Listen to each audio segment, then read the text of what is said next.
Television ഷോകൾ, stage ഷോകൾ, അങ്ങനെ എല്ലാ ഇടങ്ങളിലും വളരെ സജീവമായി, ഇപ്പോൾ സമീപകാലത്തൊക്കെ ആണെങ്കിലും റിയാലിറ്റി ഷോകളിലുമൊക്കെ ജഡ്ജായും ഒക്കെ വളരെ സജീവമായി നിറഞ്ഞു നിൽക്കുന്ന ആളാണ്. ഇപ്പോൾ ഒരു സിനിമയുടെ പ്രകമ്പനം എന്ന സിനിമയുടെ ഷൂട്ടിംഗ് വേളയിലാണ്. അതിൻ്റെ ഷൂട്ടിംഗ് പൂർത്തിയാക്കി റൂമിൽ നിന്ന് ചെക്കൗട്ട് ചെയ്യാനിരിക്കെയാണ് അദ്ദേഹത്തെ കാണാതാകുമ്പോൾ ചെന്ന് നോക്കുമ്പോൾ കുഴഞ്ഞു വീണ അവസ്ഥയിൽ കണ്ടത്. നിറയ മറ്റ് സിനിമാ മേഖലയിൽ നിന്ന് ആരെങ്കിലും അങ്ങോട്ടേക്ക് എത്തിയിട്ടുണ്ടോ? അദ്ദേഹത്തിൻ്റെ ബന്ധുക്കൾ, അദ്ദേഹത്തിൻ്റെ സഹോദരനുമൊക്കെ സജീവമായിട്ടുള്ള ആളുകളാണ്.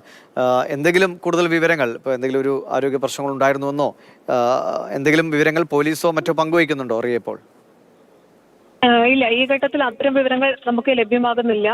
ഇതിൽ ഈ സിനിമയുടെ അണിയറ പ്രവർത്തകരടക്കം അവിടേക്ക് എത്തിയിട്ടുണ്ട്, ആശുപത്രിയിലേക്ക് എത്തിയിട്ടുണ്ട്.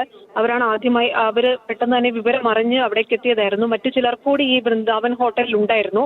ഈ സിനിമയുമായി ബന്ധപ്പെട്ട് അഭിനയിക്കാൻ എത്തിയവരും അണിയറ പ്രവർത്തകരും അതേ ഹോട്ടൽ മുറിയിൽ ഉണ്ടായിരുന്നു എന്നാണ് മനസ്സിലാക്കാൻ കഴിയുന്നത്. അതുകൊണ്ട് അത്തരം ഈ പ്രകമ്പനം സിനിമയുടെ ആളുകൾ ആശുപത്രിയിൽ ഇപ്പോഴുണ്ട്.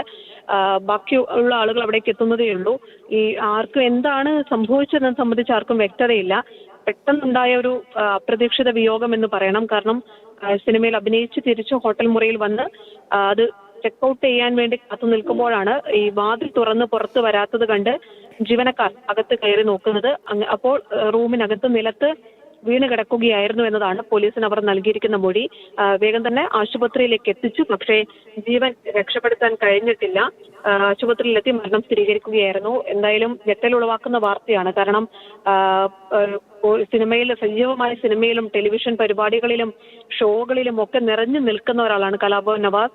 എത്രയോ സിനിമകൾ, എത്രയോ പരിപാടികൾ, ആ സിനിമകളിൽ നിന്ന് അല്പം മാറി നിന്നപ്പോൾ പോലും അദ്ദേഹം ടെലിവിഷൻ പരിപാടികളിലൊക്കെ നിറഞ്ഞു നിൽക്കുന്നത് കൊണ്ട് തന്നെ പ്രേക്ഷകർക്കൊക്കെ എപ്പോഴും മനസ്സിലുള്ള ഒരു മുഖമാണ്. എല്ലാവരും അത് ഇഷ്ടപ്പെട്ട ഒരു കഥാപാത്രമാണ്. അത് ചെറിയ കഥാപാത്രങ്ങൾ അഭിനയിച്ചതൊക്കെ ആളുകൾക്ക് പെട്ടെന്ന് ഇഷ്ടപ്പെടുന്ന, ആളുകളെ ചിരിപ്പിക്കുന്ന കഥാപാത്രങ്ങളായതുകൊണ്ട് തന്നെ മനസ്സിലുള്ള കഥാപാത്രങ്ങളാണ്. ഷോകളിലൊക്കെ നിറഞ്ഞു നിന്നിരുന്ന ഒരു വ്യക്തിത്വമാണ്, ഒരു കലാകാരനാണ്. പാട്ടുകൾ, അങ്ങനെ അദ്ദേഹം എല്ലാ മേഖലയിലും അദ്ദേഹത്തിൻ്റെതായ വ്യക്തിമുദ്ര പതിപ്പിക്കുകയും കഴിവ് തെളിയിക്കുകയും ആളുകളെ കയ്യിലെടുക്കുകയും ചെയ്ത ഒരു കലാകാരൻ കൂടിയാണ് കലാഭവൻ നവാസ്. എന്തായാലും അദ്ദേഹത്തിന്റെ ബന്ധുക്കൾ അടക്കമുള്ളവർ അവിടേക്ക് എത്തുന്നുണ്ട്.